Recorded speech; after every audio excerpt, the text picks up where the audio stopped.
دیکھیے سنن ابی داؤد کی ایک حدیث ہے، حضرت ابو خراش السلمی رضی اللہ تعالیٰ عنہ فرماتے ہیں کہ رسول اللہ صلی اللہ علیہ وسلم نے فرمایا کہ من حجر اخاہ سنتاً فہو کسفک دمہ۔ جب آپ صلی اللہ علیہ وسلم نے یہ حدیث بیان کیا تو حضرت ابو خراش السلمی رضی اللہ تعالیٰ عنہ نے سنا تھا۔ آپ نے کیا فرمایا کہ جو آدمی اپنے مسلمان بھائی سے 1 سال تک تعلق کو کاٹ دیا، 1 سال تک تعلق کو کاٹ دیا، اسی طرح کاٹے رکھا 1 سال تک، تو اس کا یہ عمل، اس کا یہ کام اس کا خون بہانے کے برابر ہے۔ گویا کہ اس نے اس کا خون کر دیا، خون بہا دیا۔ اور یہ حدیث جو ہے حسن ہے، حسن درجے کی حدیث ہے۔ تو اب سوچئے کہ اتنا بڑا مسئلہ ہے، اسی وجہ سے یاد رکھیے بغیر کسی شرعی عذر کے 3 دن سے زیادہ ایک آدمی، ایک مسلمان کو دوسرے مسلمان سے مقاطعہ کرنا، یعنی اس سے تعلق توڑ دینا، بات چیت بند کر دینا، 3 دن سے اوپر جائز ہی نہیں۔ اسی طرح چلتا رہا 1 سال پار ہو گیا، تو اتنا بڑا جرم ہے کہ گویا کہ اس آدمی نے اس کا خون کر دیا ہے۔ جو رشتہ کاٹ کر رکھا ہے، تعلق کاٹ کر رکھا ہے، گویا کہ اس نے اس کا خون بہا دیا۔ امام البانی رحمۃ اللہ علیہ نے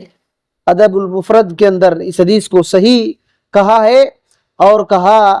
کہ ایک مسلمان کا دوسرے مسلمان سے محاجرہ کرنا، تعلق کا توڑ دینا 1 سال تک، یہ برابر ہے اس کے خون بہانے کی طرح، اور کہتے ہیں ھذا اسم کبیر جدا، یہ بہت بڑا گناہ ہے۔ تو اب سوچئے کہ کتنے لوگ اس طریقے سے بغیر عذر شرعی کے۔ اچھا ایک بات یہاں یاد رکھیے، امام ابن باز رحمۃ اللہ علیہ سے پوچھا گیا کہ آج کل سگریٹ وغیرہ بہت پی رہے ہیں اور گناہ معصیت ہو رہا ہے، تو کیا سگریٹ وغیرہ کی وجہ سے ہم اس سے اس طریقے سے رشتے توڑ لیں؟ تو کہا کہ نہیں، اس کو نصیحت کریں گے۔ اب سوچئے، تو معمولی باتوں میں ہجر کرنا، تعلق توڑ دینا، یہ مسلمان کا کام نہیں، بلکہ اس کی اصلاح کرنی چاہیے۔ ہاں کوئی اور شرعی وجہ ہوگی تو الگ بات ہوتی ہے، جیسے حضرت عائشہ رضی اللہ تعالی عنہا اور عبداللہ بن زبیر رضی اللہ تعالی عنہ کے بیچ میں بات چیت لمبے وقت تک نہیں ہوئی تھی، تو کوئی شرعی عذر رہنا یہ الگ بات ہے، لیکن چپکے سے کوئی بات ہو گئی اور منہ بند کر لیے، اور ادھر دیکھ رہے ہیں تو ادھر جا رہے ہیں تو ادھر دیکھ رہے ہیں، اس طریقے سے یہ صحیح بات نہیں، بلکہ اصلاح کرنی چاہیے، نصیحت کرنی چاہیے، خیر خواہی کرنی چاہیے۔ اور اگر ایسا مسئلہ ہوا تو کتنا دور تک جا سکتا ہے؟ سنن ابی داؤد کی حدیث ہے، اور ایک حدیث اسی حدیث کے اوپر والی حدیث ہے 4914 کے اندر، ابھی جو ہم لوگ سنے سنن ابی داؤد میں 4915 والی حدیث ہے، اور اس سے اوپر والی حدیث 4914 میں حضرت ابو ہریرہ رضی اللہ تعالی عنہ کی حدیث ہے۔ آپ صلی اللہ علیہ وسلم نے کہا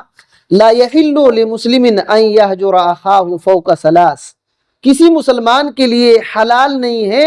کہ وہ اپنے مسلمان بھائی سے 3 دن سے زیادہ اوپر اپنے بھائی سے تعلق کاٹ کر رکھے، یہ حلال نہیں کسی مسلمان کے لیے۔ اور پھر نبی صلی اللہ علیہ وسلم نے اسی حدیث کے اندر کہا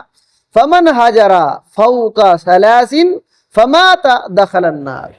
کہا کہ جو آدمی 3 دن سے اوپر تعلق کو کاٹے رکھے اور اسی حالت میں مر گیا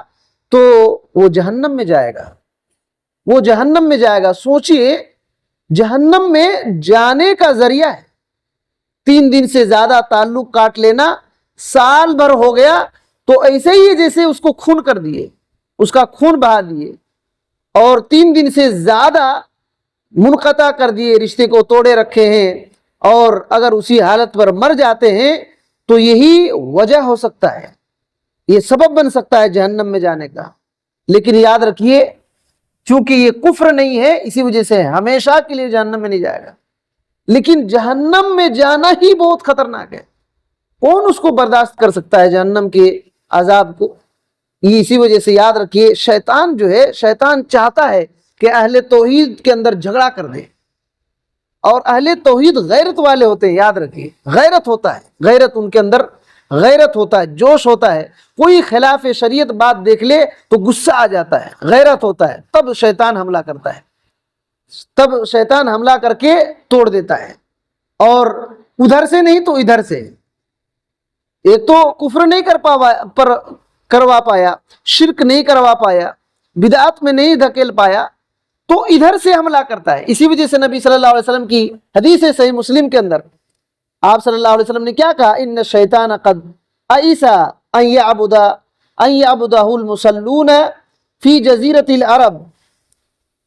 کہا کہ شیطان یقیناً اس بات سے مایوس ہو گیا ہے، اس بات سے مایوس ہو گیا ہے کہ نمازی جزیرہ عرب میں اس کی عبادت کریں گے، نمازی لوگ عرب کے اندر شیطان کی عبادت نہیں کریں گے، اس بات سے وہ مایوس ہو گیا ہے، وہ جان لیا ہے کہ میری عبادت نہیں کریں گے۔ لیکن فی التحریش بینہم، لیکن ان کے درمیان فساد ڈالنے میں وہ کامیاب رہا، فساد کرے گا وہ۔ اسی وجہ سے اللہ تعالیٰ سے دعا کرنی چاہیے کہ اہل توحید کو اکٹھا جمع رہنے کی توفیق دے، ایک دل، گرچہ جسم الگ الگ ہیں لیکن ایک دل کی طرح رہنے کی توفیق دے، ہم کو دعا کرنی چاہیے۔ اور بھائیوں کے بیچ میں تھوڑی سی انبن ہو گئی، تھوڑی سی کچھ اس کے اندر کچھ چیزیں دکھی تو نصیحت کرنا بہترین انداز سے، اس کا مذاق نہیں اڑانا، رشتہ کاٹ نہیں لینا، زبان بند نہیں کر لینا، آنکھیں نہیں پھیر لینا، پیٹھ الٹا نہیں کر لینا، بلکہ ملاقات کرنا، اس کو نصیحت کرنا اور بہترین دوست بن جانا۔ تو یہ بہت بڑی بات ہے۔ اللہ تعالیٰ سے دعا ہے کہ اللہ تعالیٰ ہمیں ایسے گناہ سے بچنے کی توفیق دے، اللہ تعالیٰ ہمیں جہنم اور جہنم کے راستے اور شیطان کے ہر فتنہ فساد، اس کے پھندے مکر فریب جال سے اللہ بچا کر رکھے، آمین۔ السلام علیکم ورحمۃ اللہ وبرکاتہ۔